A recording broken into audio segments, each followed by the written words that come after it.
The machine knew my secrets before I did, and it wrote them down one letter at a time. I should have fled the moment I heard it humming without my hands upon the keys, but I was poor and desperate, and the position paid more than I could earn in a year of mending gloves.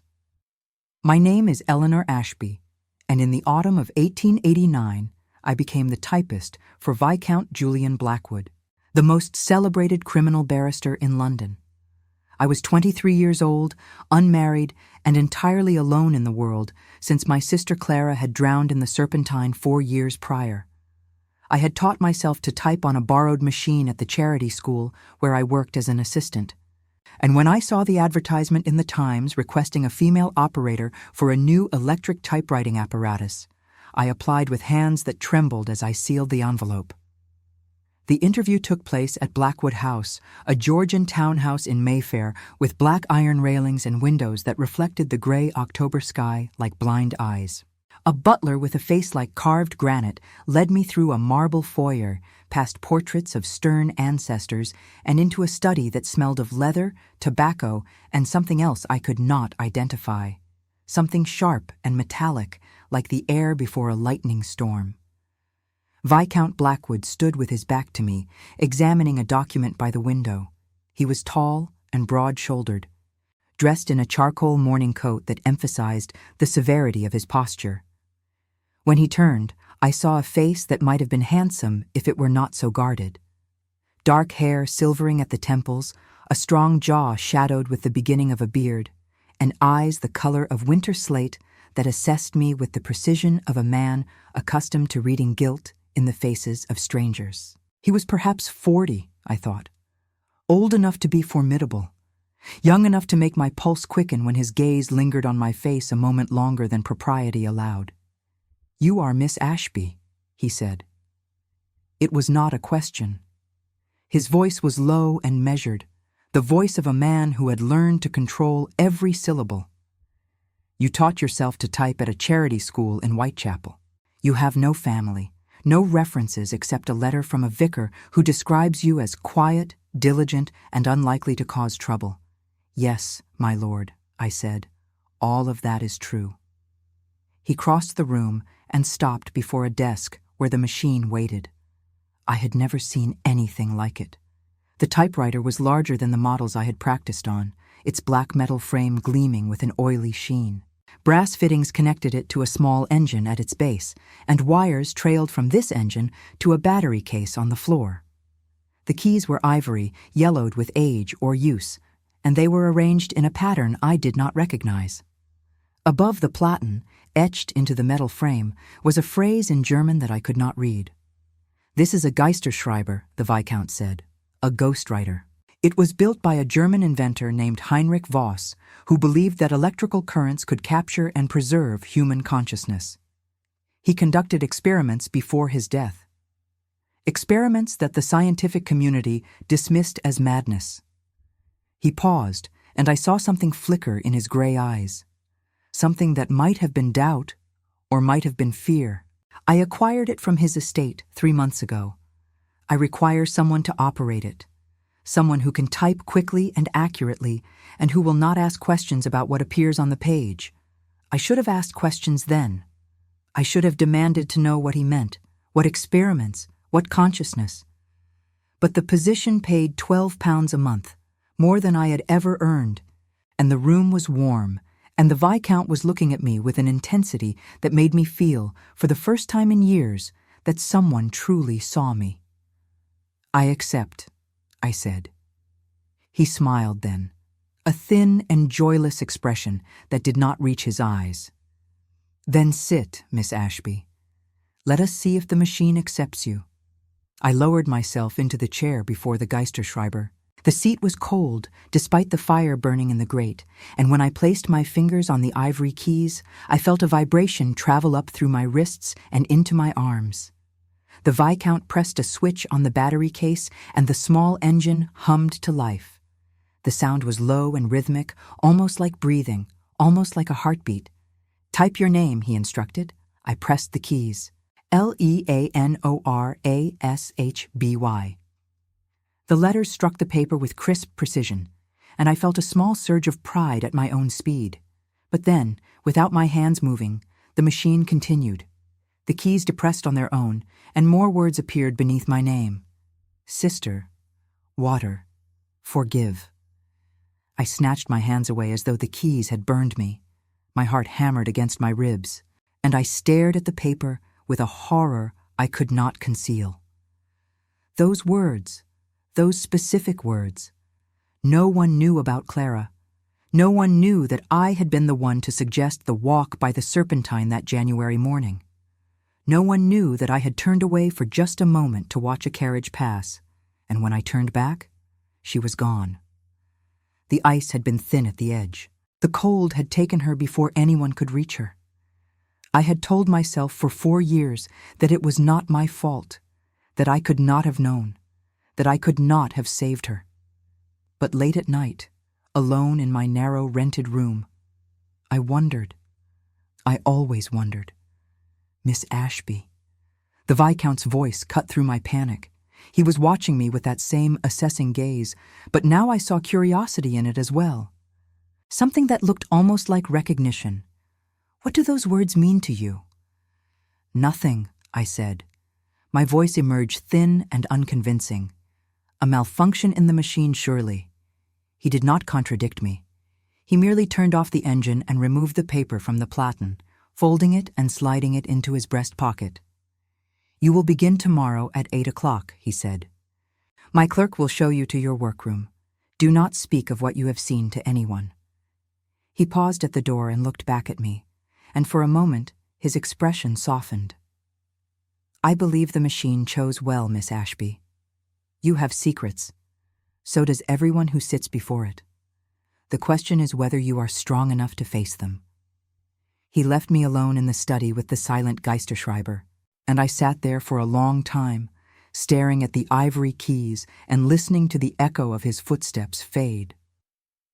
I should have walked out of that house and never returned. I should have gone back to Whitechapel and resigned myself to a life of mending and poverty and slow forgetting. Instead, I returned the next morning at precisely 8 o'clock. The butler led me to a small room on the second floor, furnished with nothing but a desk, a chair, and the machine. A stack of handwritten documents waited beside it, legal briefs and witness statements in the Viscount's precise, angular script. My task was simple. Transcribe the documents, type quickly, do not ask questions. I worked for 3 hours without incident. The machine hummed beneath my fingers, and the words flowed onto the page exactly as they were written. I began to believe that I had imagined the episode the day before, that my grief over Clara had conjured those words from my own exhausted mind. Then I came to the statement of a woman named Margaret Holloway, a widow accused of poisoning her husband. The Viscount was defending her, and the document detailed her version of events. Her husband had been ill for months. She had nursed him faithfully. She had never purchased arsenic. She was innocent. I typed her words, and the machine typed something else. The letters appeared between the lines I had written, emerging in a different typeface, older and more ornate. I did not mean for him to suffer. The first dose was meant to be quick. He was cruel to me and to the children. I thought God would forgive me. I still think he might. I stopped typing and stared at the page. My hands were shaking. The confession continued, spilling across the paper in that strange antique font, detailing the purchase of arsenic from a chemist in Shoreditch, the gradual increase in dosage, the long nights listening to her husband moan in agony. I tore the paper from the platen and crumpled it in my fist. My breath came in short, sharp gasps. The machine was still humming, and I could swear I heard something beneath the mechanical rhythm. A whisper, a woman's voice, thin and desperate, begging to be heard. I understand, I said aloud, my voice trembling.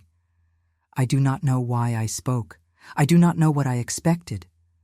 But the whisper faded, and the machine fell silent, and I was alone again with the terrible knowledge of what I had just read. I should have destroyed the confession. I should have typed a clean copy of the widow's statement and pretended I had seen nothing. That was what the Viscount had instructed. Do not ask questions about what appears on the page. But I kept the crumpled paper. I smoothed it out and folded it carefully and tucked it into my bodice, where it rested against my heart like a burning coal. Because I understood, suddenly, what the machine was doing. It was not malfunctioning. It was not producing random words. It was seeking justice. It was giving voice to the dead, the silenced, the forgotten, and it had chosen me to be its instrument. That evening, as I gathered my things to leave, the Viscount appeared in the doorway of my workroom. He looked tired, I noticed. The lines around his eyes were deeper than they had been the day before, and his cravat was slightly askew, as though he had been running his hands through his hair. "How was your first day, Miss Ashby?" he asked. "Uneventful, my lord," I lied. He studied my face for a long moment, and I saw again that flicker of recognition, that strange sympathy. I was not sure whether he knew I was lying. I was not sure whether he would care if he did. "You will learn," he said finally, "that this machine reveals things we would prefer to keep hidden. It is neither kind nor cruel. It simply tells the truth." He stepped closer, and I caught the scent of his cologne beneath the tobacco smoke. Sandalwood and something darker, something that reminded me of incense burned at funerals. "The question you must ask yourself, Miss Ashby, is whether you want to know the truth about the cases I bring you, about the clients I defend." He paused, and his gray eyes held mine. "About yourself." I did not answer. I could not, because I already knew that the machine had begun to show me my own truth, and I was not ready to see it. I thought about Clara that night, alone in my rented room. I thought about the ice on the serpentine and the way her hand had slipped from mine. I thought about the words the machine had typed. Sister, water, forgive. And I wondered for the first time whether forgiveness was something that had to be given by the dead, or whether it was something I had to give myself. I did not sleep. I lay awake until dawn, listening to the sounds of the city outside my window and feeling the weight of the widow's confession against my chest. Somewhere in London, Margaret Holloway sat in a cell, awaiting trial for a murder she had committed. Somewhere in Mayfair, the Viscount Blackwood prepared to defend her, knowing or not knowing the truth. And somewhere in that Georgian townhouse, the Geisterschreiber waited, humming, remembering, ready to write again. I returned to Blackwood House the next morning, and every morning after that. I told myself it was for the money. I told myself it was because I had no other choice. But I knew, even then, that I was lying. I returned because the machine had seen something in me, something I had buried so deep that I had forgotten it existed. And I was terrified, God help me, to discover what it was. The weeks that followed were a strange education. I learned the rhythm of the Viscount's practice, the parade of clients who passed through Blackwood House seeking his counsel. There were merchants accused of fraud, gentlemen accused of assault, servants accused of theft. Most were innocent, some were not. The machine revealed the difference with pitiless accuracy, typing confessions between the lines of their sworn statements, exposing lies I had no right to know. I learned, too, to recognize the moments when the Viscount watched me. He would appear in the doorway of my workroom at odd hours, silent and still, his gray eyes fixed on my face as though searching for something he could not name. Sometimes he asked about my progress. Sometimes he simply stood there, and the air between us grew heavy with words neither of us spoke. One afternoon, nearly 3 weeks after my arrival, he entered the room while I was transcribing a particularly difficult case. A young woman had been found strangled in Whitechapel, and her brother stood accused. The evidence was damning, but the machine had revealed nothing. No confession, no accusation, only the facts as they had been reported, typed in my own steady hand. "The machine is silent on this one," I said without looking up. "Either he is innocent or it has no interest in his guilt." The Viscount moved closer, and I felt his presence like a change in temperature. Sometimes he said quietly. The machine waits. It wants more than facts. It wants truth, and truth takes time. I stopped typing and turned to face him. He was standing very close enough that I could see the threads of silver in his dark hair, the faint scar along his jaw that disappeared into his collar. What happened to Heinrich Voss? I asked. The inventor. You said he died. Something shifted in the Viscount's expression, a shadow passing across his features like a cloud over the sun. He conducted an experiment, he said slowly. He believed he could capture his own consciousness in the machine, preserve his thoughts, his memories, his very soul in electrical impulses. He connected himself to the apparatus with copper wires and instructed his assistant to increase the current. And? The Viscount's voice dropped to barely more than a whisper. The assistant found him the next morning, dead in his chair, the wires still attached to his temples. The machine was humming. It has not stopped humming since. I felt a chill travel down my spine, and I looked at the Geisterschreiber with new horror. You mean to say that Heinrich Voss is inside this machine? That his soul, or whatever remains of it, is the thing that types these confessions?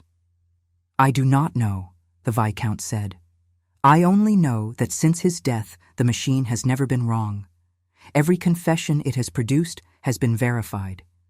Every accusation has been proven true. He paused, and his gray eyes met mine with an intensity that stopped my breath. I also know that it chose you, Miss Ashby. It has rejected every other operator I have hired.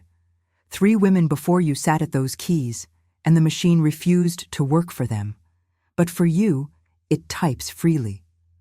Why do you suppose that is? I had no answer.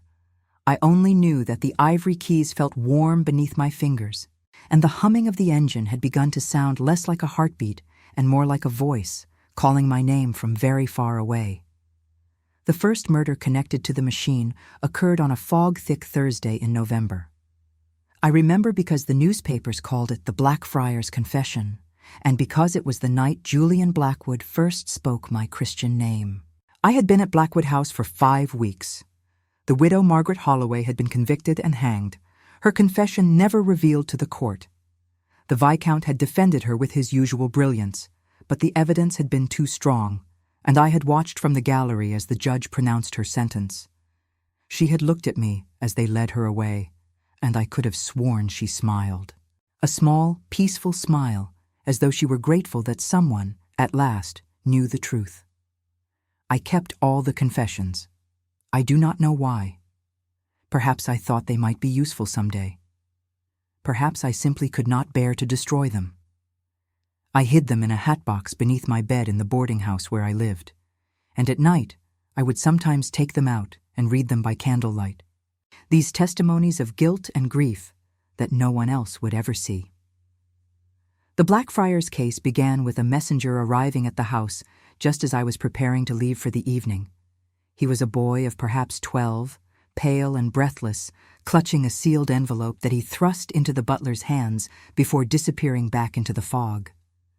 The butler brought it to the Viscount's study, and I heard raised voices through the closed door. Then silence. Then footsteps, heavy and deliberate, approaching my workroom. Miss Ashby.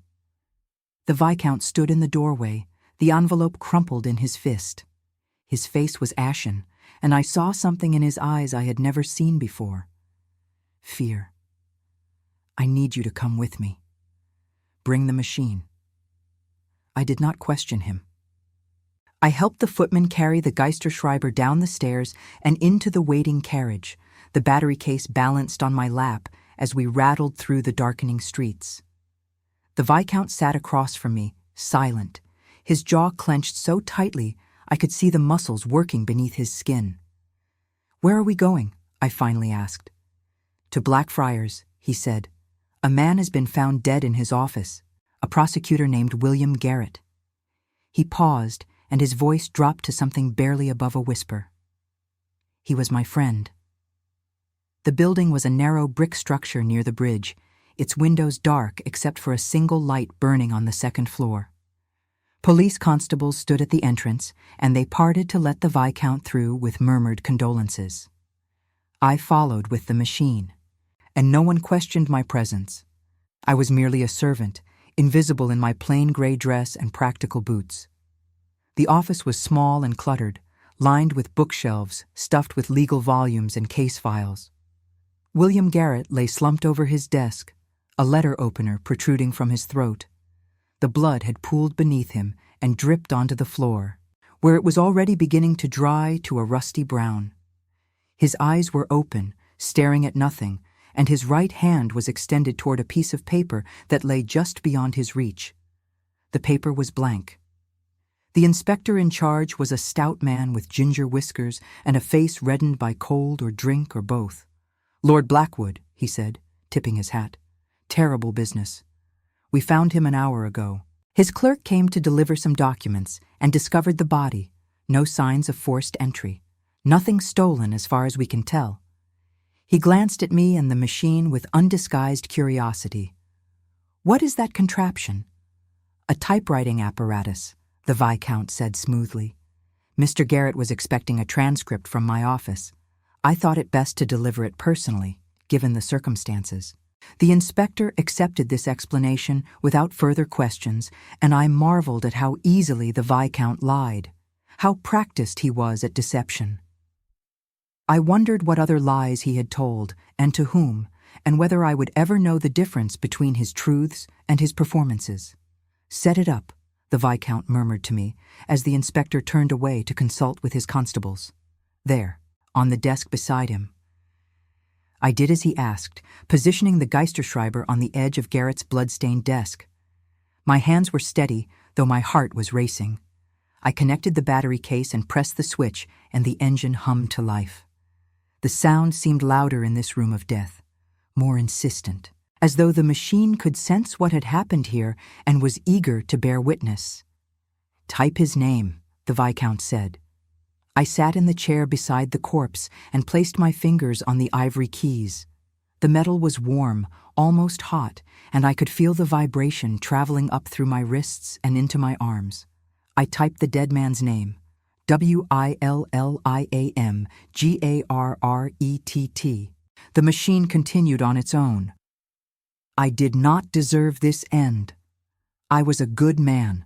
I prosecuted the guilty and protected the innocent. But I knew too much about the Ashford affair, and they could not let me speak. The man who killed me wore a ring with a red stone. He said he was sorry. I believe he meant it. The keys stopped moving.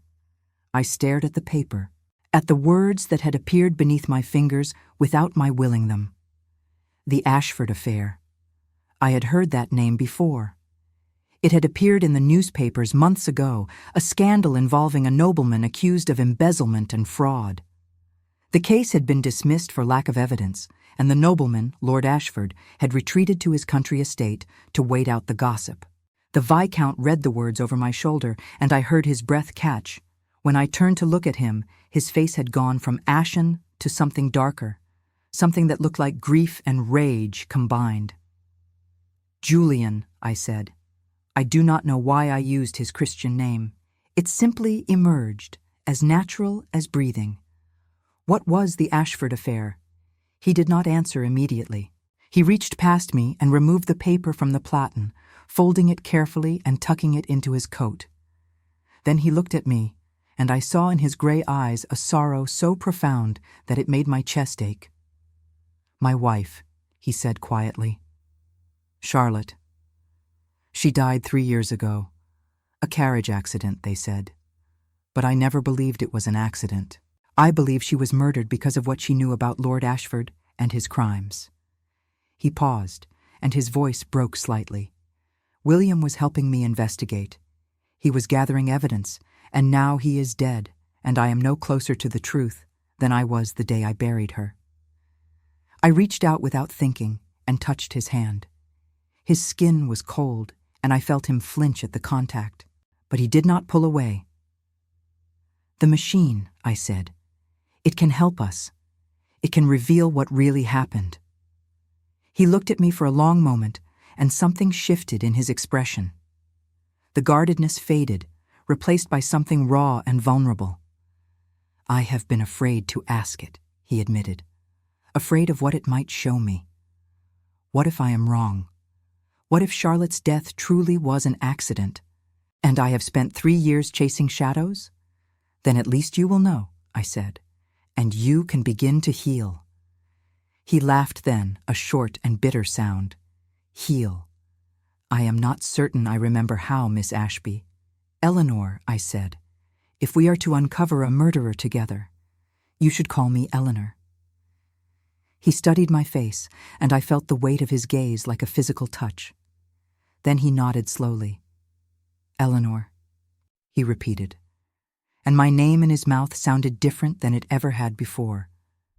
More significant, more real.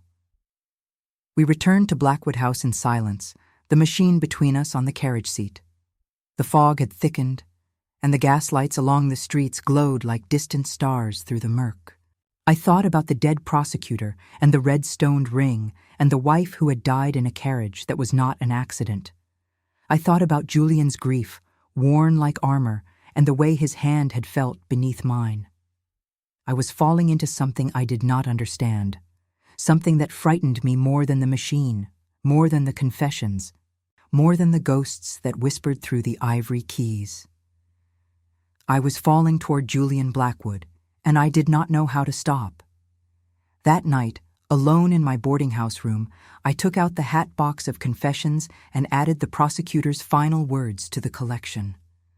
Then I lay on my narrow bed and stared at the ceiling and thought about Charlotte Blackwood, dead these 3 years, and the secrets she had carried to her grave.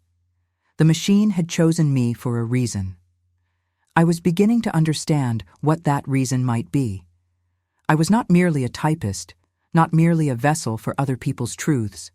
I was an investigator, a seeker of justice. And the machine, with its humming engine and its ivory keys, was my instrument. I would find out who killed William Garrett. I would find out who killed Charlotte Blackwood. And I would face, at last, the truth about Clara and the ice on the Serpentine and the guilt I had carried for 4 long years. The next morning I arrived at Blackwood House before 8 and found Julian already waiting in my workroom.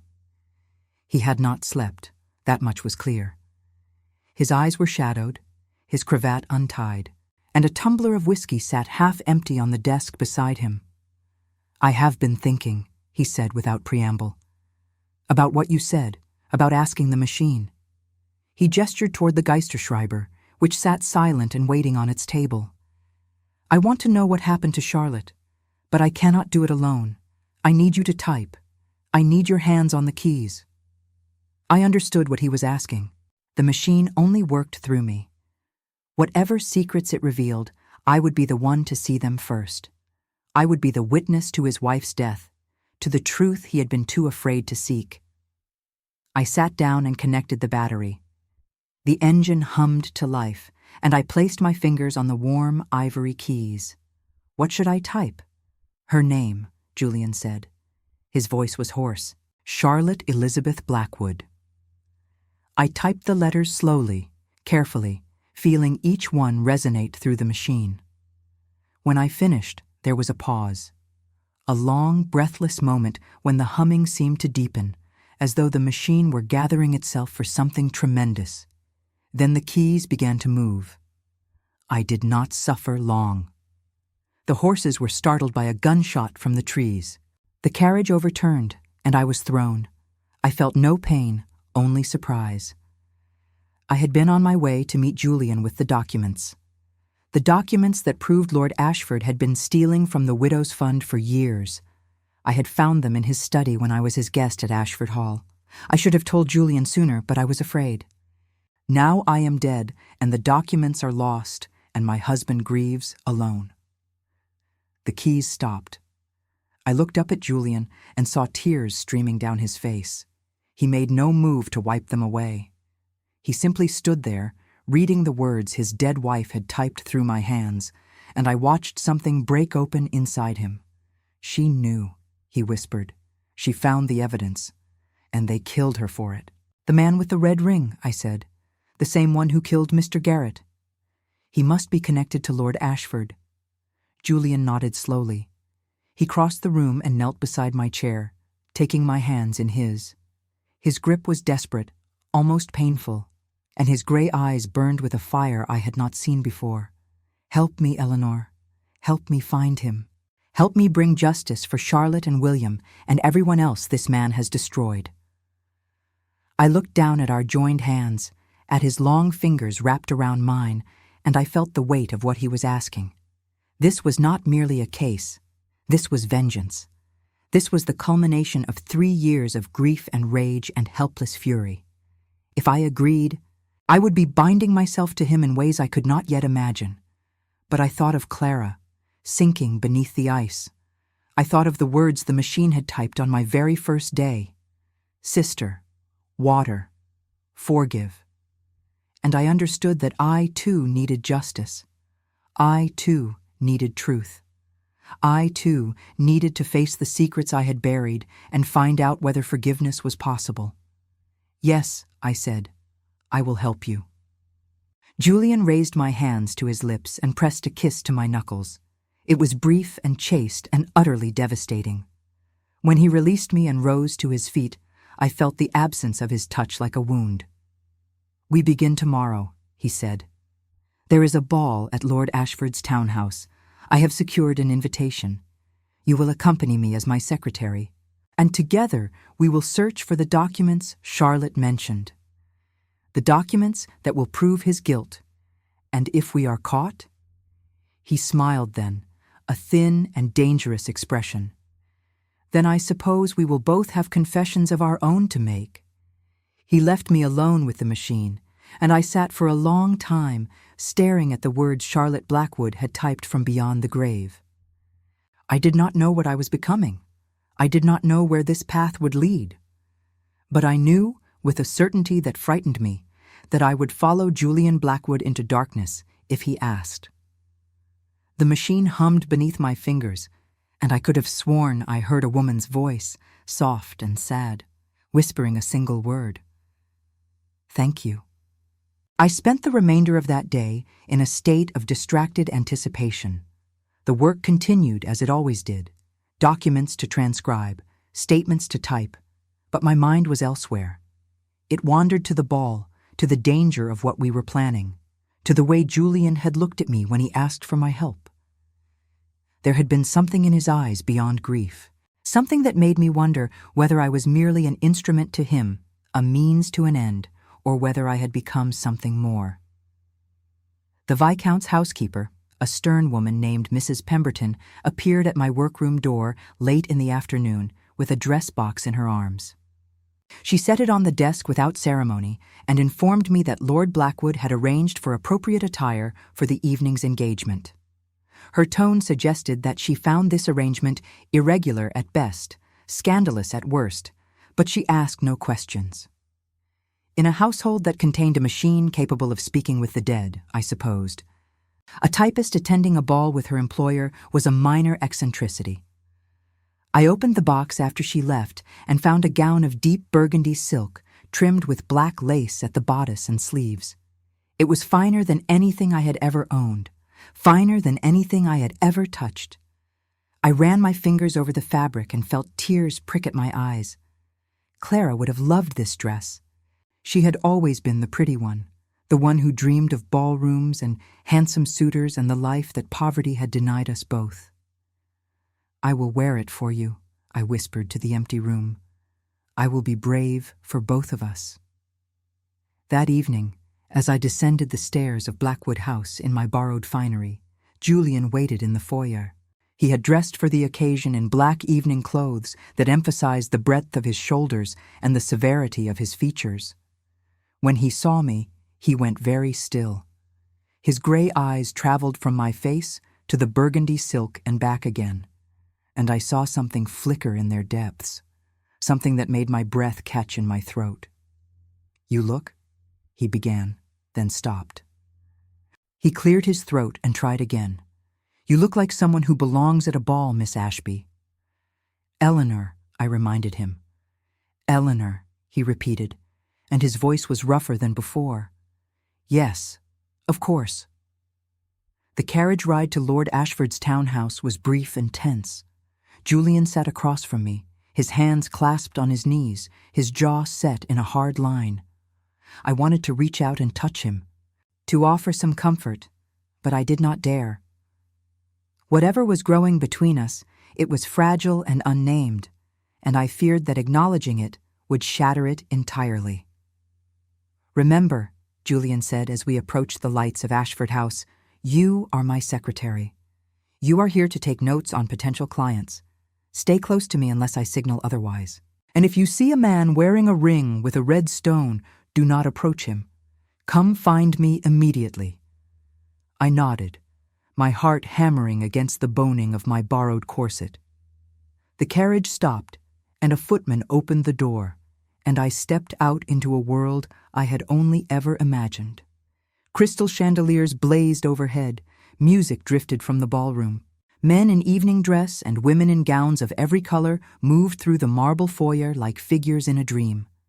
And somewhere among them, hidden behind a mask of wealth and respectability, was the man who had killed Charlotte Blackwood and William Garrett, the man with the red-stoned ring. I took Julian's arm, and together we walked into the light. Lord Ashford's ballroom was a cathedral of excess, dripping with gilt and crystal and the perfume of hothouse flowers. I had never seen such wealth gathered in one place, such careless displays of fortune and power. The women wore diamonds at their throats and pearls woven through their hair. The men laughed too loudly and drank too freely and looked at me with the dismissive curiosity reserved for servants who had wandered above their station. Julian moved through the crowd with practiced ease, nodding to acquaintances, exchanging pleasantries with men I recognized from the newspapers. He introduced me as his secretary, Miss Ashby, and no one questioned my presence. I was beneath their notice, invisible in my borrowed burgundy silk, and I found myself grateful for the anonymity. We danced once, early in the evening. Julian led me onto the floor for a waltz, his hand warm at the small of my back, and I felt the eyes of the room upon us. He held me closer than was proper, his breath stirring the hair at my temple, and I forgot for a moment why we had come. "You dance well," he murmured, "for a typist." "I learned from watching through windows," I replied, "when I was young, before Clara died. We used to stand outside the assembly rooms in Cheapside and watch the dancers through the glass. She always said she would teach me properly someday." Julian's arm tightened around me. "And did she?" "She died before she could. The ice took her." I looked up at him and saw something soft in his gray eyes, something that might have been tenderness. But I remember the steps. I remember everything she taught me. The music ended, and Julian released me slowly, his fingers trailing along my waist as though reluctant to let go. "We should separate," he said quietly. "Lord Ashford's study is on the second floor, east wing. I will create a distraction. You find the documents Charlotte mentioned. And if I am caught?" He smiled, that thin and dangerous smile I was beginning to know so well. "Then tell them you were looking for the ladies' retiring room and lost your way. No one questions a woman who claims to be lost." He left me by the refreshment table and disappeared into the crowd. I waited until I saw him approach Lord Ashford himself, a florid man with a receding hairline and the self-satisfied expression of someone who had never been told no. They began to speak, and I saw Ashford's face darken with annoyance. Whatever Julian was saying, it was working. The Lord's attention was fixed entirely on the Viscount, and no one noticed when I slipped through a side door and into the servants' corridor beyond. The house was a maze of passages and staircases, designed to keep the help invisible while they went about their work. I climbed to the second floor and found the east wing, a quiet stretch of carpeted hallway lined with portraits and closed doors. The study was at the end, its entrance marked by a brass plate engraved with Ashford's initials. The door was locked. I had anticipated this. Before leaving Blackwood House, I had taken a hairpin from my modest collection and practiced on the lock of my own workroom door until I could open it in seconds. The skill felt criminal, dangerous, thrilling in a way I did not want to examine too closely. I knelt before Ashford's door and worked the pin into the mechanism. And within moments, I heard the satisfying click of the bolt sliding free. The study was dark, lit only by the glow of the street lamps outside the window. I did not dare light a candle. I moved through the shadows by touch, running my fingers along the spines of books, the edges of drawers, the smooth surface of the massive desk that dominated the room. Charlotte had said the documents were here. Evidence of Ashford's theft from the widow's fund. Evidence that had cost her life. I found them in a hidden compartment at the back of the bottom drawer. My fingers brushed against a loose panel, and when I pressed it, it swung inward to reveal a stack of papers bound with string. I pulled them out and held them up to the faint light from the window. Ledgers, correspondence, a letter bearing the seal of a bank in Switzerland. Even in the darkness, I could see enough to know that these were what we sought. I tucked the papers into my bodice, feeling them crinkle against my skin, and turned to leave. And then I saw him. He stood in the doorway, a silhouette against the dim light of the corridor. He was tall and lean, dressed in evening clothes like all the other guests, but there was something different about him. Something predatory. He stepped into the room, and the light from the window caught the ring on his right hand, a red stone, dark as blood, glinting like an eye. "Miss Ashby," he said. His voice was soft, almost gentle, with an accent I could not place. German, perhaps, or Austrian. "I have been looking forward to meeting you." I backed away until I felt the desk pressing against my spine. "How do you know my name?" the machine told me. He moved closer, and I saw his face for the first time. He was younger than I expected, perhaps 35, with sharp features and pale eyes that seemed to glow in the darkness. "I built it, you see. Before Heinrich Voss stole the credit and the glory, I was his assistant, his partner, and when he tried to claim the Geisterschreiber as his own, I was the one who increased the current and watched him die. My blood turned to ice. You murdered him. I liberated him." The man smiled, a cold and terrible expression. His consciousness lives on in the machine now, just as he always wanted. And through the machine he speaks to me. He tells me things. He told me about you, Miss Ashby, the typist with the drowned sister. The woman with secrets buried so deep she has forgotten they exist. "I do not know what you are talking about." He laughed softly. "Of course you do. You were there when Clara fell through the ice. You saw her struggling. And you did not move. You stood frozen on the bank and watched her sink. And you told yourself it was shock, it was fear, it was the cold. But that is not the whole truth, is it? The whole truth is that part of you wanted her gone. She was prettier than you, kinder than you, more loved than you. And in that moment, when the ice cracked and she reached for your hand, you hesitated. You let her drown. No. The word tore from my throat, raw and desperate. That is not true. I loved Clara. I would have saved her if I could. The man with the red ring stepped closer still. He was near enough now that I could smell his cologne, something sharp and medicinal that made my stomach turn. The machine does not lie, Miss Ashby. It knows what you did. And now, so do I. He reached for me, and I acted without thinking. My hand closed around a letter opener on Ashford's desk, and I swung it in a wide arc that caught him across the cheek. He staggered back with a cry of surprise, blood blooming from the wound, and I ran. I ran through the doorway and down the corridor, my borrowed skirts tangling around my legs, my heart pounding so hard I thought it might burst. Behind me, I heard him cursing in German, heard his footsteps pursuing, but I did not look back. I found the servants' staircase and flew down it, nearly falling twice, and emerged into the kitchen where startled maids looked up from their work. I did not stop.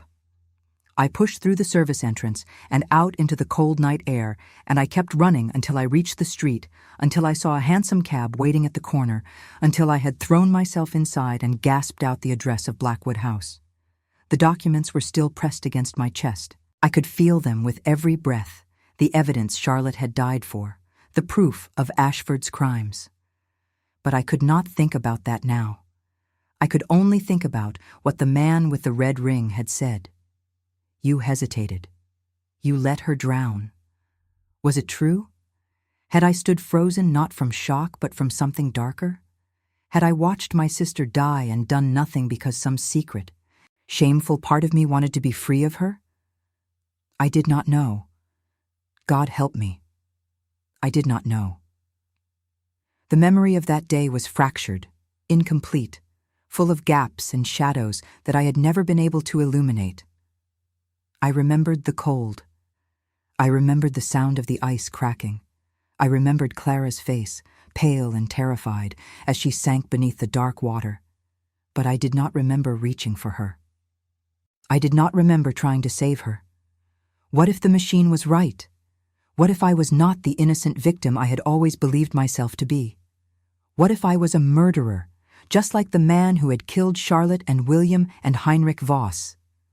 The cab delivered me to Blackwood House, and I stumbled through the door and collapsed in the foyer. Julian found me there, still in his evening clothes, his face pale with worry. Eleanor. He knelt beside me and took my face in his hands. What happened? Are you hurt?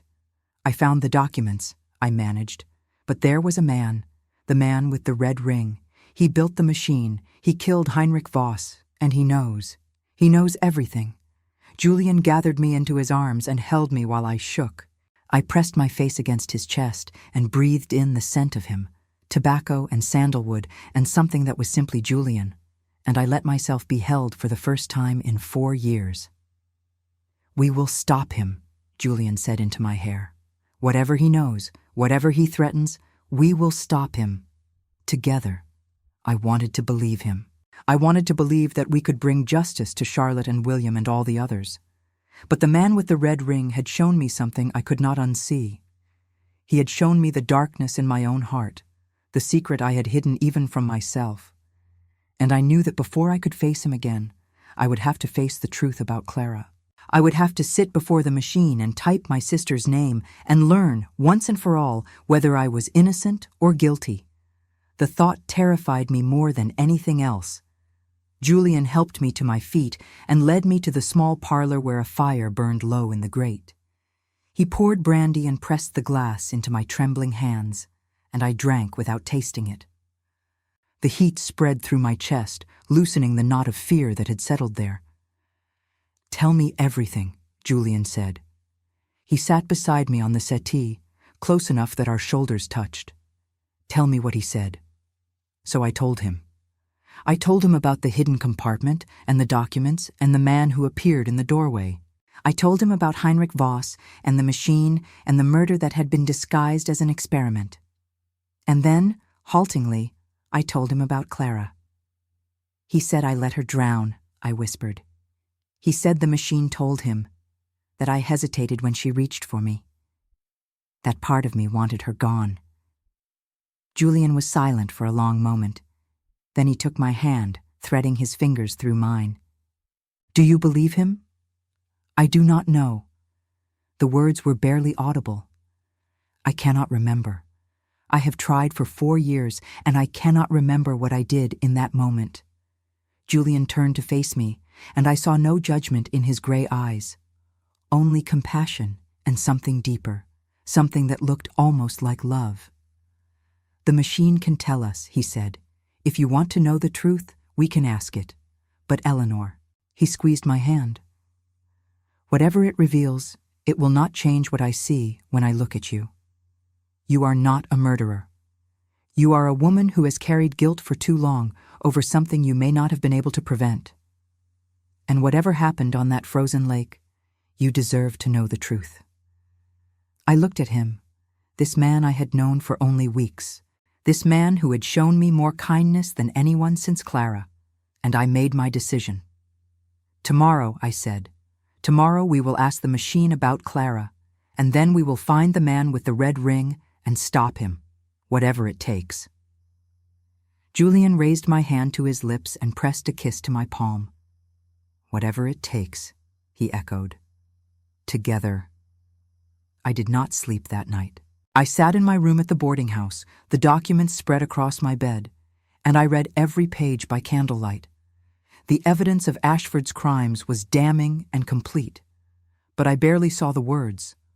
All I could think about was the ice and Clara's face, and the question I had been too afraid to ask for 4 long years. What had I done? The morning came gray and cold, with a fog so thick it pressed against the windows like cotton wool. I dressed mechanically, my fingers clumsy with exhaustion and dread, and made my way through the ghostly streets to Blackwood House. The city seemed muffled, distant, as though wrapped in burial shrouds. Even the sounds of carriages and street vendors reached me as if from very far away. Julian was waiting in the workroom when I arrived. He looked as though he had not slept either. His eyes were shadowed, his jaw unshaven, and he wore the same shirt he had worn to the ball, now wrinkled and untucked. But when he saw me, something in his face softened. "You came," he said. "Did you think I would not?" He shook his head slowly. "I thought you might decide the truth was not worth knowing. Many people prefer their comfortable illusions." I crossed the room and stood before the Geisterschreiber. The machine sat silent on its table, the battery disconnected, the keys still and cold. It looked almost innocent, I thought, almost ordinary, just a collection of metal and wire and ivory. And yet it held the answer to the question that had haunted me for 4 years. "I am tired of comfortable illusions," I said. "I need to know." Julian moved to stand beside me. He did not touch me, but I could feel his presence like warmth against my side. "Whatever it reveals," he said quietly, "I am here." I sat down and connected the battery. The engine hummed to life, and I felt the familiar vibration travel up through my wrists. The ivory keys were warm beneath my fingers, and I closed my eyes for a moment, gathering my courage. Then I typed my sister's name, CLARAMARYASHBY. The machine paused. The humming deepened, grew louder, and I felt a strange pressure building in my chest. For a long moment, nothing happened. Then the keys began to move. "I was not angry with you, Eleanor. I was never angry. The ice broke before you could reach me. You tried. I saw you step forward. I saw your foot slip on the frozen bank. You fell, and by the time you rose, I was already under.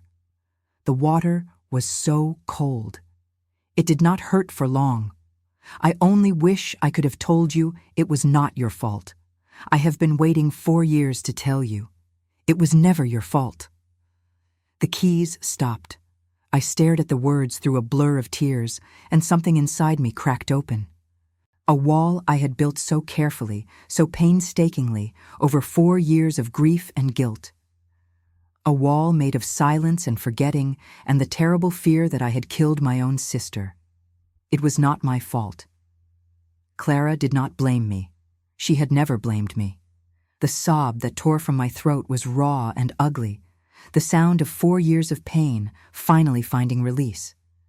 I felt Julian's arms come around me, felt him pull me against his chest, felt his hand stroking my hair as I wept.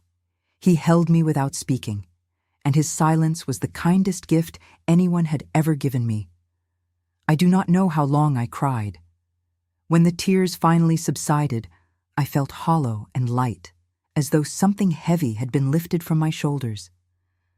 I looked up at Julian and saw that his own eyes were bright with unshed tears. "You tried," he said.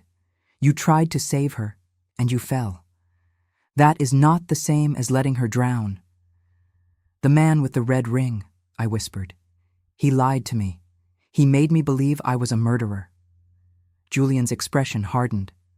"The machine tells the truth. He told you what he wanted you to believe, what would have made you weak and vulnerable." He paused, and I saw cold fury kindle in his gray eyes. "We will find him, Eleanor, and we will make him pay for every lie he has told. I wiped my eyes with the back of my hand and straightened in my chair. The documents, I said. We have the evidence against Ashford. We should take it to the authorities. Not yet. Julian released me and began to pace the room, his hands clasped behind his back. Ashford has powerful friends. If we go to the police now, the evidence will disappear and we will be the ones facing charges. We need to find the man with the red ring first. He is the key to everything. He killed William, and I believe he killed Charlotte. If we can prove that, if we can expose him, then the evidence against Ashford will be undeniable. How do we find him? Julian stopped pacing and turned to face me. There was something in his expression I had not seen before, a hunger almost, a desperate hope. We ask the machine, he said. We ask it about the man who built it, the man who murdered Heinrich Voss and stole his invention. The machine knows who he is. It has always known. I looked at the Geisterschreiber, still humming softly on its table. The keys that had given me Clara's forgiveness now waited to reveal another truth. A darker one. I placed my fingers on the ivory and typed the question that would change everything. Who built the Geisterschreiber? The machine answered immediately, as though it had been waiting for this question all along. Karl Werner, born in Vienna 1854, student of Heinrich Voss, betrayer, murderer. He wears the ring that belonged to his mother, a red carnelian set in gold. He believes the machine speaks to him, but he does not understand. The machine does not speak. The machine remembers. And I remember everything he did. I pulled the paper from the platen and handed it to Julian. His eyes scanned the words, and I saw his jaw clench. Karl Werner, he said. I know that name. He was a guest at Ashford Hall the week Charlotte died. He claimed to be a scientist, an expert in electrical medicine. Ashford introduced him to everyone as his personal physician. He killed your wife, I said, on Ashford's orders. Julian nodded slowly. And now we know his name. Now we can find him. He looked at me, and I saw in his gray eyes a determination that matched my own. Will you help me, Eleanor? Will you help me bring him to justice? I rose from my chair and took his hand. I will, I said, for Charlotte, for William, for Clara, and for us. Julian raised my hand to his lips and pressed a kiss to my knuckles. For us, he repeated, and in that moment I knew that whatever darkness lay ahead, I would not face it alone. We found Karl Werner 3 days later, in a crumbling laboratory on the edge of Limehouse. The building had once been a warehouse, its brick walls stained with soot and its windows boarded against the river damp. Julian's contacts in the criminal underworld had traced the Austrian to this place, this forgotten corner of London where the fog never lifted and the gaslight barely penetrated the gloom. I insisted on coming with him. Julian argued, of course. He spoke of danger, of propriety, of the unseemliness of a woman entering such a district. But I had faced Karl Werner once before in the darkness of Ashford's study, and I would not let Julian confront him alone. Besides, I said as we rattled through the empty streets in a hired cab, the machine chose me. If Werner truly believes it speaks to him, perhaps I am the only one who can make him understand. Julian looked at me across the carriage, his gray eyes unreadable in the dim light. You are braver than any woman I have ever known, he said quietly, braver than most men. I am not brave, I replied. I am simply tired of being afraid. The warehouse loomed before us, a hulking shadow against the gray November sky. Julian paid the driver and instructed him to wait, though I saw doubt in the man's eyes. This was not a place where hansom cabs lingered. This was a place where people disappeared. We entered through a rusted door that hung half off its hinges. The interior was vast and empty, the floor covered with debris and the skeletal remains of old machinery. But at the far end, behind a partition of rotting wood, light flickered. Candlelight, I realized, and beneath it, the familiar hum of an engine. Julian drew a pistol from his coat. I had not known he carried one, and the sight of it made my stomach clench. But I said nothing. I simply followed him across the warehouse floor, stepping carefully over broken glass and twisted metal until we reached the partition. Karl Werner sat at a workbench, hunched over a contraption that looked like a smaller version of the Geisterschreiber. Wires trailed from the device to electrodes attached to his temples, and his eyes were closed, his lips moving in silent conversation. The cut I had given him at Ashford's ball had scabbed over, a dark line across his pale cheek. He looked thinner than before, more haggard, as though the days since our last encounter had consumed him from within. "Werner," Julian said. His voice echoed through the empty space, sharp and cold. "Step away from the machine." The Austrian's eyes snapped open. For a moment he looked confused, disoriented, as though waking from a deep sleep. Then he saw us, and his expression shifted to something between fear and triumph. "Lord Blackwood," he said. His accent was thicker now, his words slightly slurred. "And Miss Ashby, the typist with the dead sister. Have you come to confess at last?" "I have nothing to confess," I said. "The machine told me the truth. Clara forgave me. I tried to save her, and I failed. That is all." Werner laughed, a high and brittle sound. "The machine lies. It tells people what they want to hear. I built it to reveal truth, and instead it peddles comfort to the weak and the guilty." "You did not build it," Julian said. "Heinrich Voss built it. You murdered him and stole his work." The Austrian's face contorted with rage. "I made it work. Voss was a dreamer, a fool. He wanted to capture consciousness, to preserve the soul in electrical impulses, but he did not understand. Consciousness cannot be captured. It can only be channeled, directed, used." He gestured at the device on his workbench. "I have spent 20 years perfecting what he began. And now, at last, I have succeeded." "Succeeded at what?" I asked. Werner smiled, and the expression was terrible. "At speaking with the dead without the need for a typist. At hearing their voices directly in my mind." He tapped the electrodes at his temples. "The machine is inside me now. I carry it wherever I go, and the dead whisper to me constantly. They tell me secrets. They tell me who is guilty and who is innocent. They told me about you, Miss Ashby. They told me you were dangerous." Julian raised his pistol. "You killed my wife," he said. "You killed William Garrett, on Lord Ashford's orders or your own." Werner's smile faded.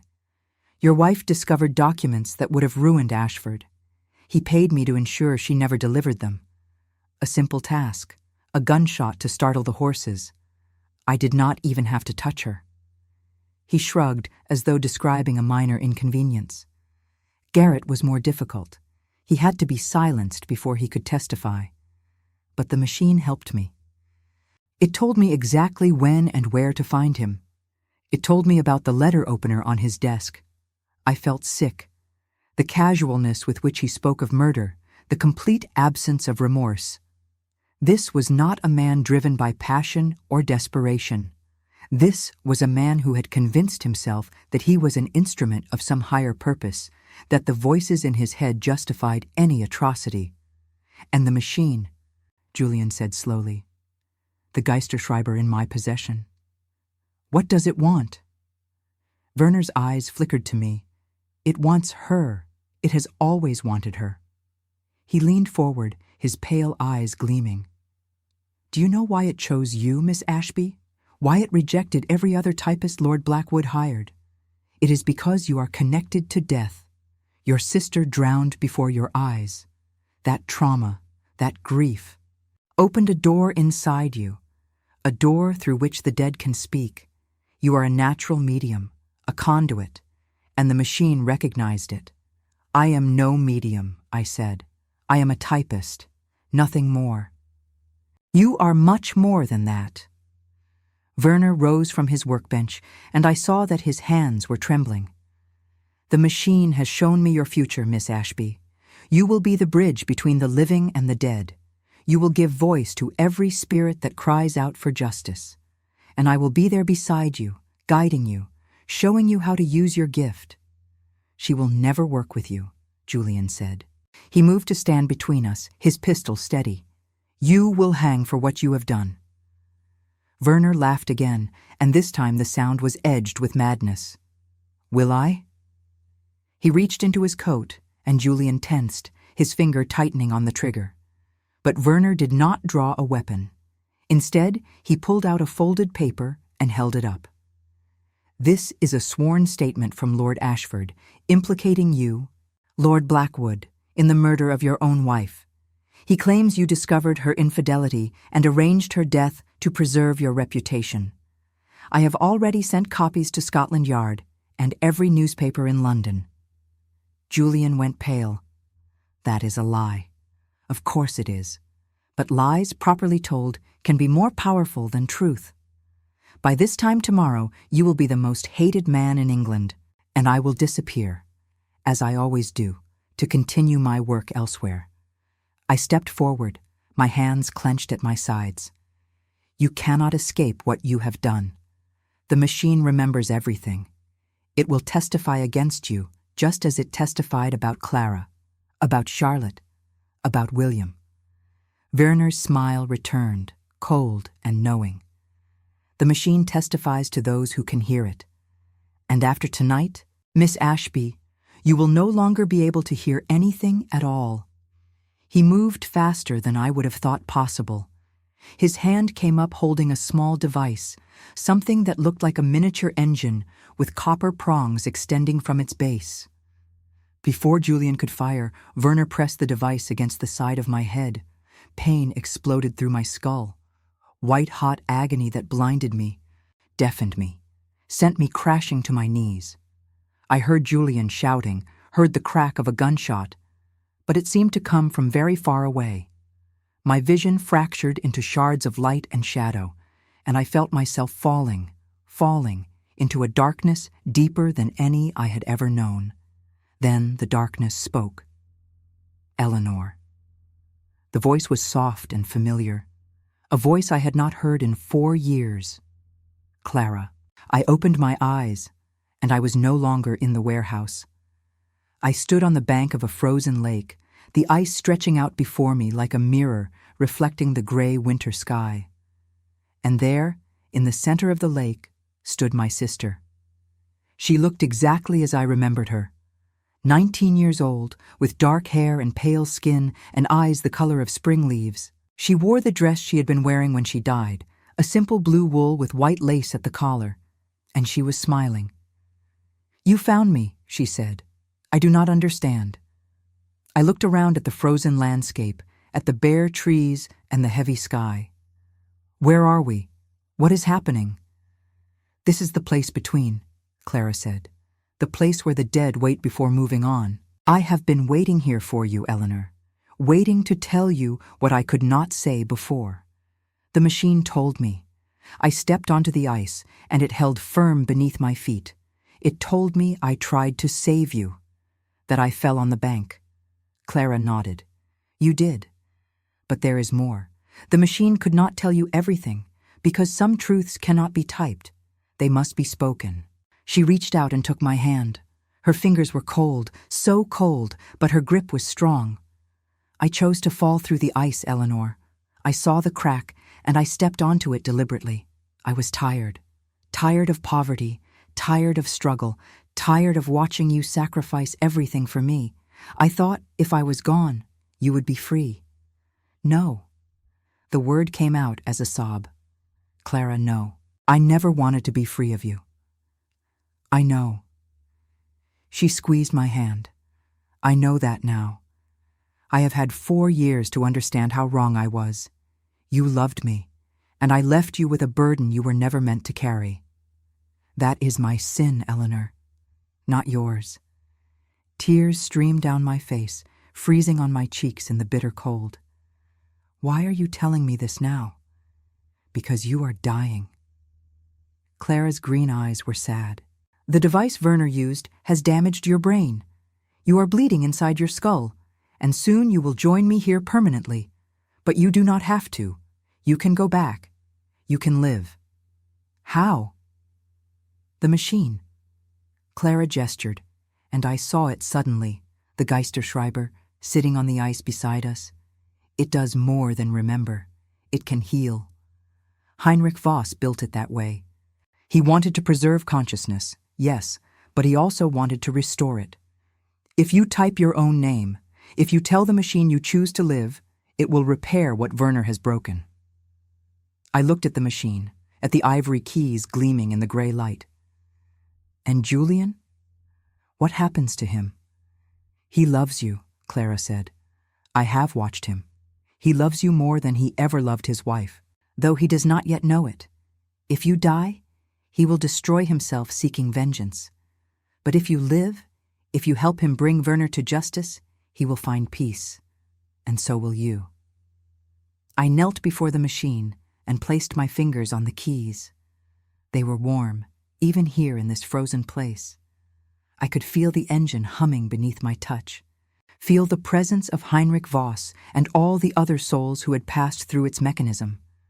I typed my name, Eleanorashby. Then I typed the words that would save my life. I choose to live. The ice cracked beneath me. I fell, and the cold water closed over my head, and I heard Clara's voice one last time, faint and fading. Go back, Eleanor. Live. Love. Be happy. I gasped awake on the warehouse floor, Julian's face hovering above me. His cheeks were wet with tears, and his hands pressed against the sides of my head. And when he saw my eyes open, he made a sound that was half laugh, half sob. You came back, he breathed. Thank God. Thank God. I tried to speak, but my throat was raw and my head throbbed with a pain that made thinking difficult. I managed to raise one hand, to touch his cheek, and he caught my fingers and pressed them to his lips. Werner, I whispered, gone. Julian's expression darkened. He escaped while I was trying to revive you. But he left the false statement behind. He has no evidence against me now, and we still have the documents from Ashford's study. Then we can still stop them. Julian nodded. He gathered me into his arms and lifted me from the cold floor. We will stop them, he said, together. But first, you need to rest. He carried me out of the warehouse and into the waiting cab, and I closed my eyes and let the darkness take me. But this time, the darkness was not frightening. It was soft and warm and full of Clara's voice, whispering words I had waited 4 years to hear. It was not your fault. I love you. Be happy. And for the first time since she died, I believed I might be. The days that followed were a blur of recovery and preparation. Julian installed me in a guest room at Blackwood House, despite the scandal it might cause, and summoned his personal physician to examine me. The doctor, a grave man with kind eyes, pronounced it a miracle that I had survived at all. The device Werner had used should have killed me, he said. Instead, I had suffered only a severe concussion and temporary confusion. He could not explain it. He called it Providence. I knew better. I knew it was the machine, and Clara, and the choice I had made in that frozen place between life and death. But I did not tell him. Some truths are not meant to be shared. Julian rarely left my side. He read to me when I was too weak to hold a book myself. He brought me tea and broth and sat with me through the long nights when my head ached too badly to sleep. And slowly, as the days passed and my strength returned, I began to understand what Clara had told me. He loves you more than he ever loved his wife. I saw it in the way he looked at me, in the careful tenderness of his hands when he helped me sit up or walk across the room. I saw it in the fear that flickered in his gray eyes whenever I winced or stumbled. Julian Blackwood, the cold and calculating barrister, had fallen in love with his typist, and I, God help me, had fallen in love with him. We did not speak of it. There was too much still to do, too many dangers still to face. Werner remained at large, and though Julian's investigators searched every corner of London, the Austrian had vanished like smoke. Lord Ashford, too, had gone to ground, retreating to his country estate and surrounding himself with guards and lawyers. But we had the documents. We had Charlotte's testimony, typed through my hands from beyond the grave. And we had the machine itself, humming quietly in my workroom, waiting to reveal whatever truths remained hidden. On the 7th day after my injury, I rose from my bed and dressed without assistance. My reflection in the mirror was pale and drawn, with shadows beneath my eyes and a bruise still fading at my temple. But my hands were steady, and my mind was clear, and I knew it was time. I found Julian in his study, poring over a stack of legal papers. He looked up when I entered, and I saw relief and concern war in his expression. "You should be resting," he said. "I have rested enough." I crossed the room and stood before his desk. "It is time to end this, Julian. Time to bring Ashford and Werner to justice. We do not know where Werner is. Then we will find him." I placed my hands flat on the desk and leaned forward. The machine can tell us. It has always been able to tell us. We simply never asked the right question. Julian studied my face for a long moment. Then he nodded slowly and rose from his chair. "What question do you propose we ask?" I smiled, though there was no humor in it. "We ask where he will go next. We ask what he plans to do." The machine does not only remember the past, Julian. Heinrich Voss built it to preserve consciousness, and consciousness exists in time. If the souls within it can tell us what happened, perhaps they can also tell us what will happen. That is not possible. A week ago, I would have agreed with you. I held his gaze, but a week ago, I had not died and come back. I had not spoken with my sister in a place that exists outside of time. The rules we thought we knew do not apply to this machine, Julian. Perhaps they never did. He was silent for a long moment.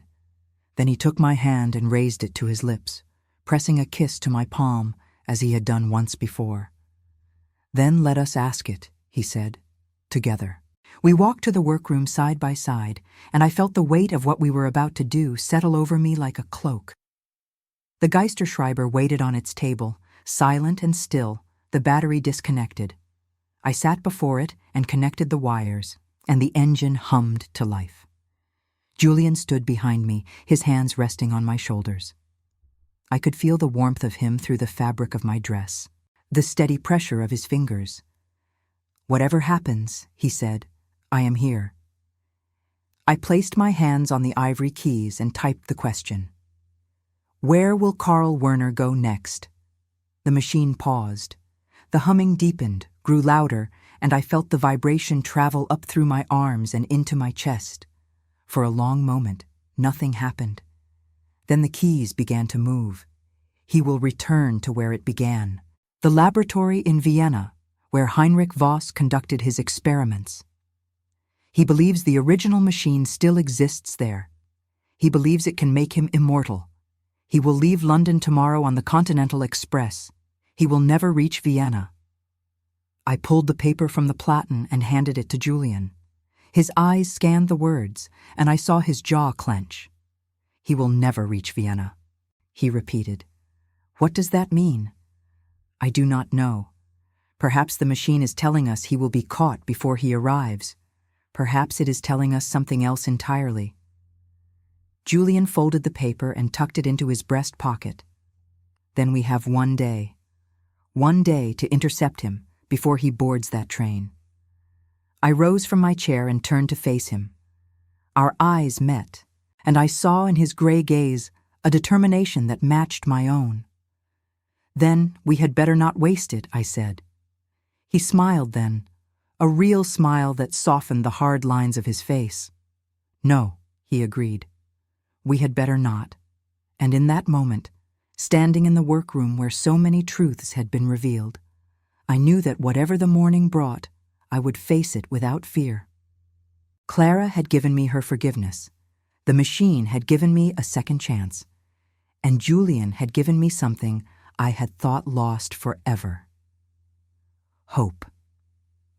Victoria Station on a grey November morning was a cathedral of steam and noise, filled with travelers hurrying to catch their trains and porters wheeling mountains of luggage across the crowded platforms.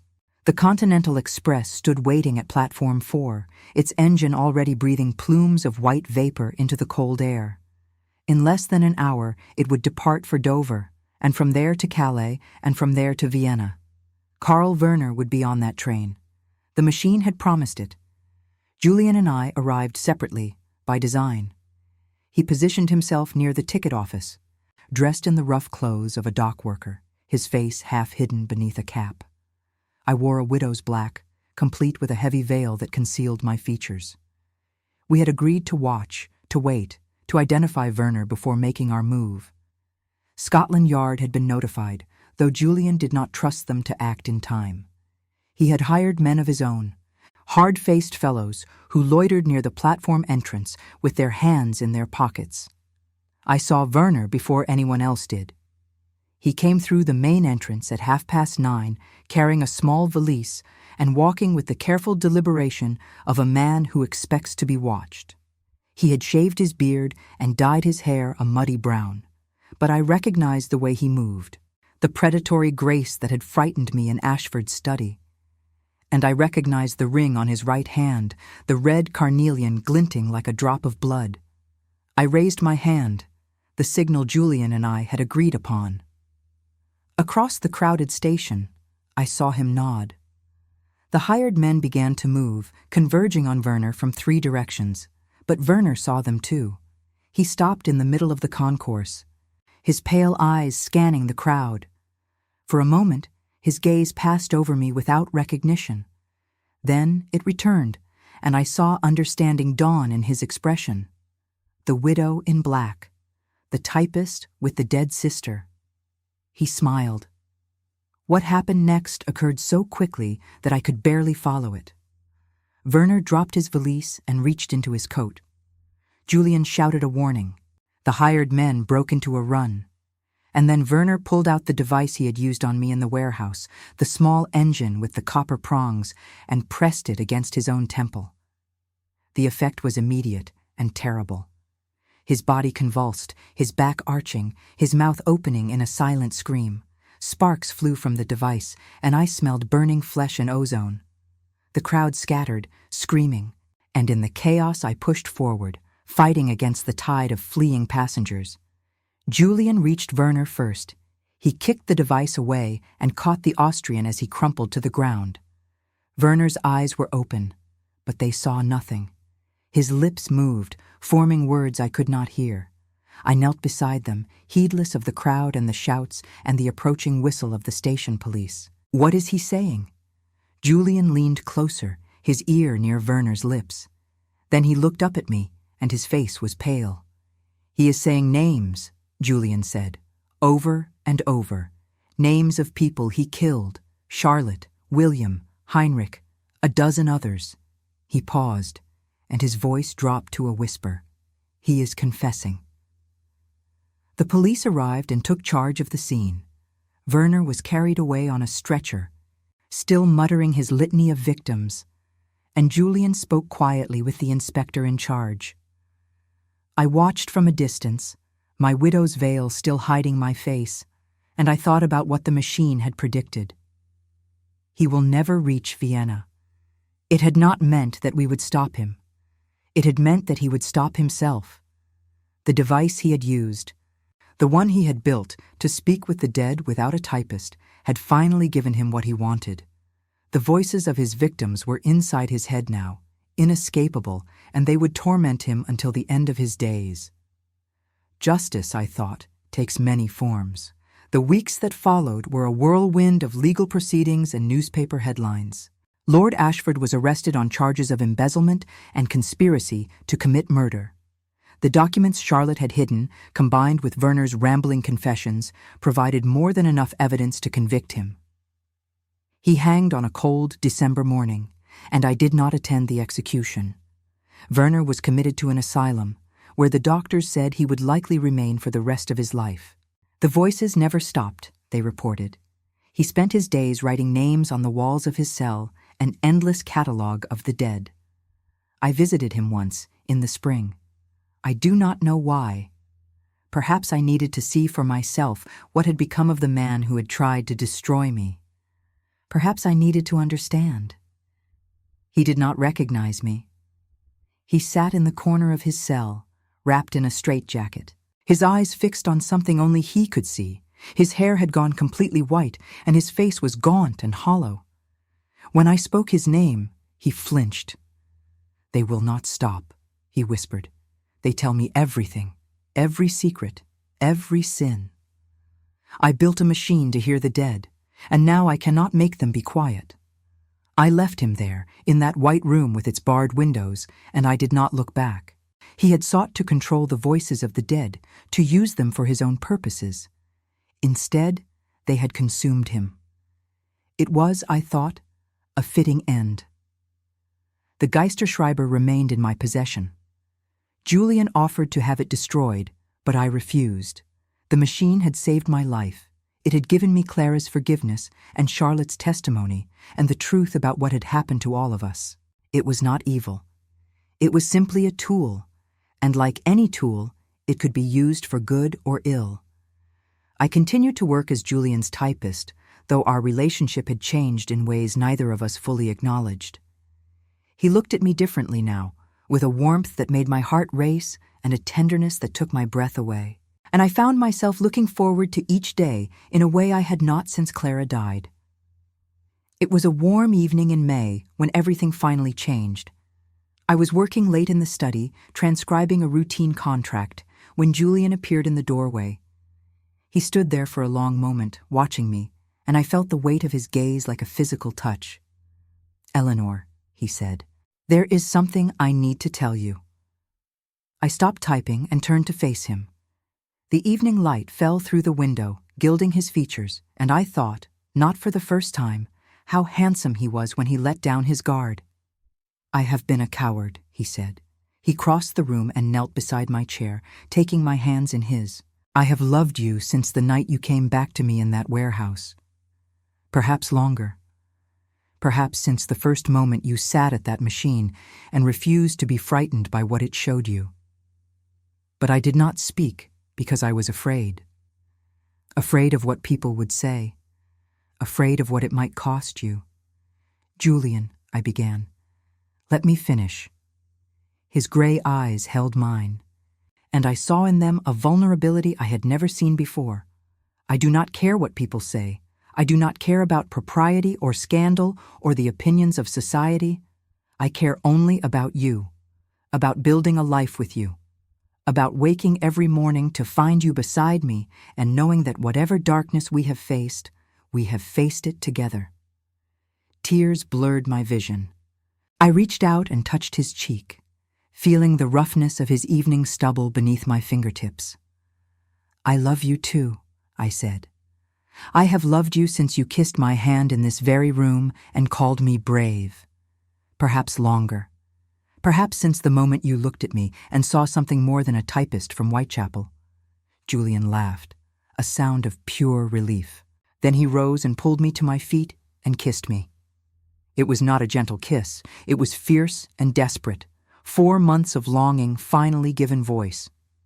His arms came around me, and I pressed myself against him, and for a long moment nothing existed but the two of us and the warmth of his mouth on mine. When we finally broke apart, we were both trembling. "Marry me," Julian said. His voice was hoarse. "Marry me, Eleanor. Be my wife. Let me spend the rest of my life proving that I deserve you." I looked into his gray eyes, and I saw everything I had ever wanted. Love, safety, a future built on trust and shared purpose, and beneath it all, the certainty that whatever came next, I would not face it alone. "Yes," I said. "Yes, I will marry you." He kissed me again, softer this time, and I felt something settle into place inside me. A peace I had not known since before Clara died. A sense, at last, of coming home. We were married in June in a small ceremony at a country church outside London. Julian's sister attended, and Mrs. Pemberton, and a handful of friends who did not care about scandal or propriety. I wore a gown of ivory silk, and Julian looked at me as though I were the most precious thing in the world. The morning of our wedding, I woke before dawn and slipped out of the inn where I had stayed the night before. The air was cool and sweet with the scent of roses, and the sky was just beginning to lighten at the edges. I walked through the churchyard to a small stone bench beneath an old oak tree, and I sat there alone, thinking about everything that had led me to this moment. I thought about Clara, and the frozen lake, and the guilt I had carried for so long. I thought about the Geisterschreiber, and the first time it had typed those impossible words: sister, water, forgive. I thought about Julian, guarded and grieving, and the way he had slowly let me past his defenses. I thought about Charlotte's testimony, and William Garrett's murder, and Carl Werner's descent into madness. So much darkness, so much pain. And yet here I was, on the morning of my wedding, filled with a joy I had never expected to feel again. I heard footsteps on the gravel path, and I turned to see Julian approaching. He was not supposed to see me before the ceremony, tradition held, but he had never been one for tradition. He sat beside me on the bench and took my hand without speaking. "Could you not sleep either?" I asked. He shook his head. I kept thinking about Charlotte, about how different things might have been if I had found the evidence sooner, if I had saved her. "Julian," I squeezed his hand, "you cannot change the past. None of us can. We can only choose what we do with the future." He turned to look at me, and I saw the grief still there, beneath the surface, but I saw something else too: acceptance, peace, the beginning of healing. "She would have liked you," he said. "Charlotte. She would have admired your courage and your stubbornness and the way you refused to be frightened by anything." I smiled. "I am frightened of many things. I am simply very good at hiding it." Julian laughed softly. "Then we are well matched." He kissed me then, a gentle press of lips that promised everything and demanded nothing. When we parted, the sun had risen above the trees, and the bells of the church were beginning to ring. "Come," he said, rising and offering me his hand. "Let us go and shock society." The ceremony was brief and beautiful. The vicar spoke words I barely heard, my attention fixed entirely on Julian's face. When he slipped the ring onto my finger, a simple gold band that had belonged to his grandmother, I felt tears slide down my cheeks. Happy tears, healing tears. "I take thee, Eleanor, to be my wedded wife," Julian said, his voice steady and clear. "To have and to hold, from this day forward, for better, for worse, for richer, for poorer, in sickness and in health, to love and to cherish, till death us do part." "And I take thee, Julian," I replied, my voice trembling only slightly, "to be my wedded husband. To have and to hold, from this day forward, in all the darkness we have faced and all the light we have found, till death us do part." The vicar pronounced us married, and Julian kissed me, and somewhere outside the church I heard birdsong rising into the morning air. That night, in our room at an inn overlooking the sea, he held me in his arms and whispered against my hair. "Thank you," he said, "for giving me back my life." I kissed his shoulder and smiled in the darkness. "Thank you for giving me mine." The months that followed were the happiest I had ever known. Julian and I settled into a rhythm of work and love, of quiet evenings by the fire and long conversations that lasted until dawn. He returned to his practice with renewed purpose, taking on cases that mattered, fighting for those who could not fight for themselves. And I remained by his side, his partner in all things, typing testimonies and seeking truths. The Geisterschreiber sits in my study now, in the house Julian and I share. I use it still from time to time when cases require its particular gifts. The machine has revealed many truths since that first day when it typed Clara's name, and I suspect it has many more to reveal. But I no longer fear what it might show me. I have faced my demons and made peace with my ghosts. Clara forgave me. Charlotte found justice, and I found something I never expected. I found love in the arms of a man who saw me truly and loved me anyway. I found purpose in work that brings justice to the voiceless. And I found myself, the woman I was always meant to be, no longer haunted by guilt and grief. On the first anniversary of our wedding, Julian gave me a gift. It was a small portrait, painted from a photograph, of Clara at 17. I do not know how he found it or what it cost him to commission. I only know that when I saw her face, her green eyes and dark hair and gentle smile, I wept. "I thought you should have her with you," Julian said, "so you never forget that she is part of this life we have built, part of everything good that has come from so much sorrow." I hung the portrait in my study beside the Geisterschreiber. Now, when I sit at the machine and place my fingers on the ivory keys, I can see her watching over me. And sometimes, when the engine hums and the words begin to flow, I feel her presence like a warmth at my shoulder. The machine hums softly in the corner, and sometimes I think I hear Clara's voice in its rhythm. Not words, but a feeling, a warmth, a blessing. "Be happy," she seems to say. "Live well, love deeply." And I do. God help me, I do. This is my story, and it is finished now. The typist and the Viscount, the machine that speaks with the dead, the secrets that were revealed, and the justice that was served. I write these words as a record for whoever might find them, so that the truth will not be forgotten.